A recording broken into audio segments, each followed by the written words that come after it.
Hello friends, आज हम करेंगे एक्सरसाइज 1.3। इसे करने से पहले हम देखेंगे कि हमारी परिमेय संख्या और अपरिमेय संख्या क्या होती है। तो हमारी परिमेय संख्याएं क्या होती हैं? वे संख्याएं जिन्हें हम P/Q के रूप में लिख सकते हैं और जहां P व Q दो पूर्णांक है। पूर्णांक क्या होते हैं? हमारी जितनी भी संख्याएं हैं, मतलब प्लस की, माइनस की, रूट की, ये सारी हमारे क्या होते हैं? पूर्णांक। तो वे संख्याएं जिन्हें हम P/Q के रूप में लिख सकते हैं और जहाँ P व Q दो पूर्णांक है और जहाँ Q क्या है? इज़ नॉट इक्वल टू 0 है। मतलब Q का मान क्या होना चाहिए? हमारा 0 नहीं होना चाहिए। अगर 0 हो गया तो वो हमारी परिमेय संख्या नहीं होगी। तथा जहाँ P व Q का एक के अतिरिक्त, मतलब 1 के अलावा कोई भी अन्य अभाज्य गुणनखंड ना हो, मतलब वो संख्या 1 के अलावा किसी और से ना डिवाइड हो, या तो खुद से या फिर 1 से, तो वो संख्या हमारी क्या होगी? परिमेय संख्या। इसका मतलब वे संख्याएं जिन्हें हम P/Q के रूप में लिख सकते हैं और जहां P व Q दो पूर्णांक है तथा Q is not equal to क्या है? 0, तथा P व Q का 1 के या 1 के अतिरिक्त कोई अन्य अभाज्य गुणनखंड ना हो, तो वे संख्याएं क्या होंगी? परिमेय संख्याएं। तो अब हम देखते हैं एक्सरसाइज 1.3 का फर्स्ट क्वेश्चन। फर्स्ट क्वेश्चन क्या है? सिद्ध करें कि √5 एक अपरिमेय संख्या है। इस टाइप के क्वेश्चन करने का तरीका क्या होता है? जो भी हमें संख्याएं दी हुई होती है कि इसे हमें अपरिमेय सिद्ध करना है, तो इसे हम मान के चलते हैं कि यह एक परिमेय संख्या होगी। परिमेय संख्या से मतलब मान के हम इसे अपरिमेय सिद्ध करेंगे। तो सबसे पहले हम क्या लिखेंगे? माना √5 एक परिमेय संख्या है जिसे P/Q के रूप में लिख सकते हैं, जहाँ P व Q दो पूर्णांक है तथा Q is not equal to 0 है, और जिसमें P व Q का एक के अतिरिक्त कोई अन्य अभाज्य गुणनखंड नहीं है। हमने लिख दिया। फिर हम क्या करेंगे? जो भी हमें दी हुई होगी संख्या, जैसे √5 है, तो इसे हमने क्या मानना कि ये परिमेय संख्या, इसे हम P/Q के रूप में लिख सकते हैं। तो अब हम √5 को क्या लिखेंगे? √5 इज इक्वल टू P/Q। फिर हम रूट को इधर ले आएंगे तो क्या होगा? 5 इज इक्वल टू P²/Q²। फिर Q² को इधर लाए तो क्या होगा? 5Q² is equal to P²। फिर इसे P² के अपोन में ले आए तो क्या हुआ? Q² is equal to P²/5। तो क्योंकि यहाँ हमारा इस एरिया में हमारा P² 5 से मतलब 5 से डिवाइड हो सकता है। इसका मतलब P² अगर 5 से डिवाइड हो सकता है तो P भी तो हमारा 5 से डिवाइड होगा। जैसे देखो, मतलब हमारा 25 है, तो ये हमारा किसका स्क्वायर है? 5 का स्क्वायर। तो हमारा 5 का स्क्वायर 5 से डिवाइड है, मतलब 25 5 से डिवाइड है, और इसका स्क्वायर रूट हम करें तो 5 आ गया, तो 5 भी तो 5 से डिवाइड होगा।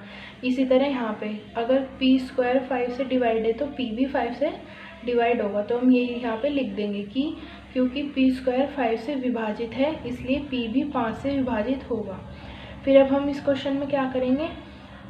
जो हमारा ये P है, इसको हम अगर कहा कि रूट सिद्ध करो कि √3 एक परिमेय संख्या है, या √2 या √5 है, लेकिन इसमें हमें 5 दे रखा है। तो जो भी हमें संख्या दी होती है, जैसे √5 है, तो हम P को क्या मान लेंगे? 5m। अगर कहा होता कि √3 को सिद्ध करो तो क्या मानते? 3m, लेकिन इसमें हमें √5 का है तो हम क्या करेंगे? P बराबर 5m मान लेंगे।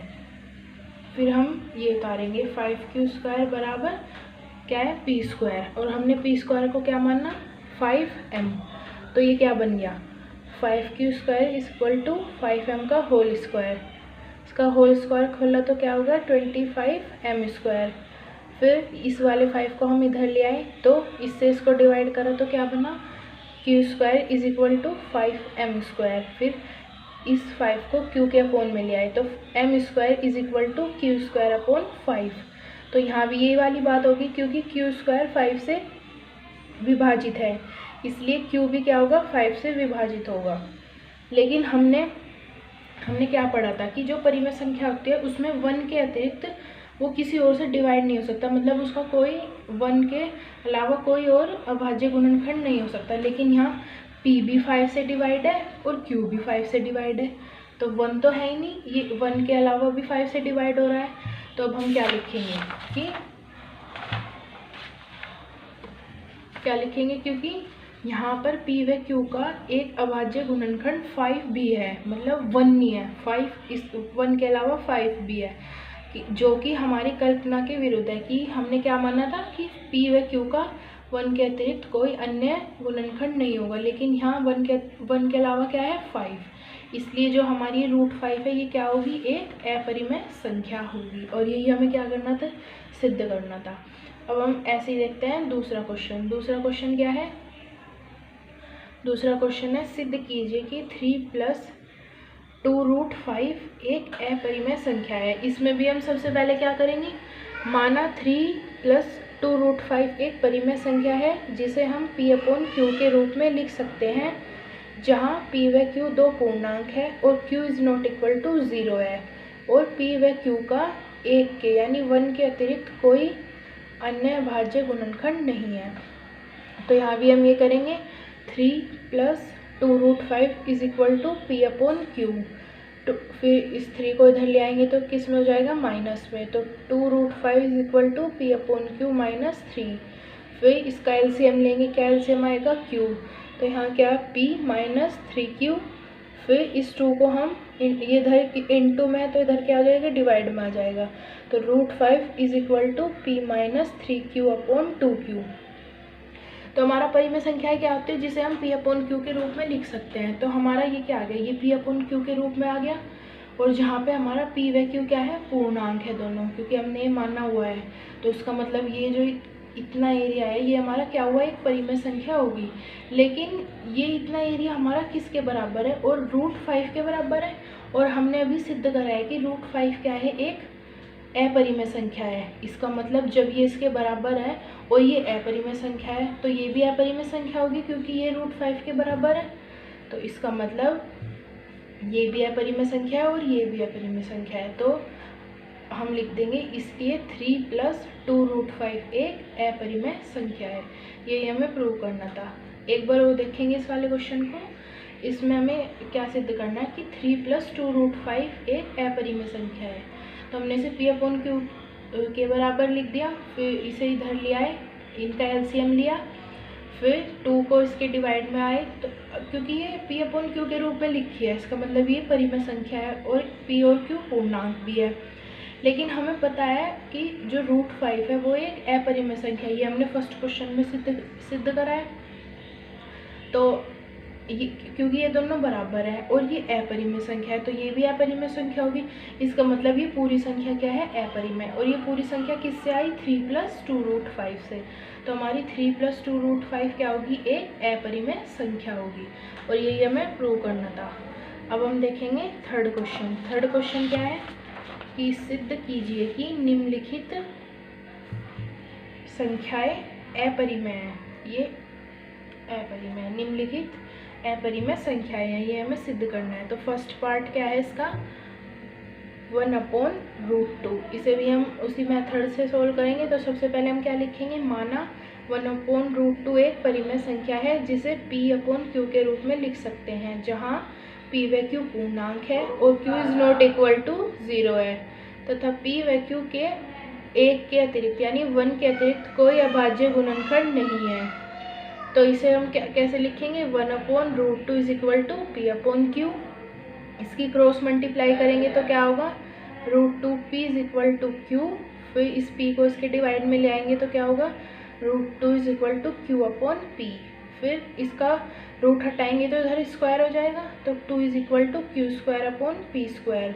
फिर इस क्रॉस मल्टीप्लाई करेंगे, फिर 2p² = q²। इसके अपॉन में तो 1 है। फिर इस 2 को इसके डिवाइड में लाएंगे तो क्या बनेगा, p² = q²/2। यहाँ पे भी हम वही लिखेंगे कि क्योंकि q² किससे 2 से विभाजित, या जो 2 है वो q² को विभाजित करता है, इसलिए जो 2 है वो किसको विभाजित करेगा, q को भी करेगा। तो फिर हम q को क्या मान लेंगे, 2m, क्योंकि इसमें रूट में जो वैल्यू है वो क्या है, 2 है। तो हमने इसमें q = 2m मान लिया।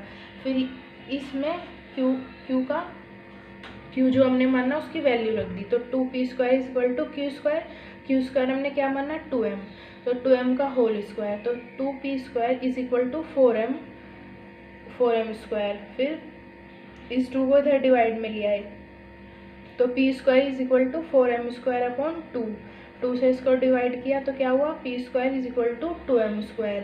फिर इधर इस 2 को इसके p के अपॉन में ले आए, तो m² is equal to p² upon 2। इसका मतलब क्योंकि इस एरिया में p² 2 से डिवाइड हो रहा है, मतलब जो 2 है वो p² को विभाजित करता है, मतलब डिवाइड करता है, इसलिए जो 2 है वो p को भी विभाजित करेगा।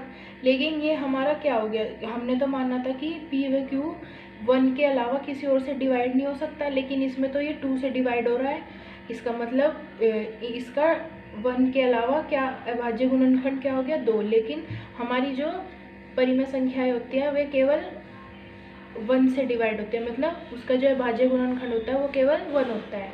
तो इसका मतलब ये परिमेय संख्या तो नहीं है, तो इसका मतलब इसलिए 1/√2 क्या है, एक अपरिमेय संख्या है, और यही हमें प्रूव करना था।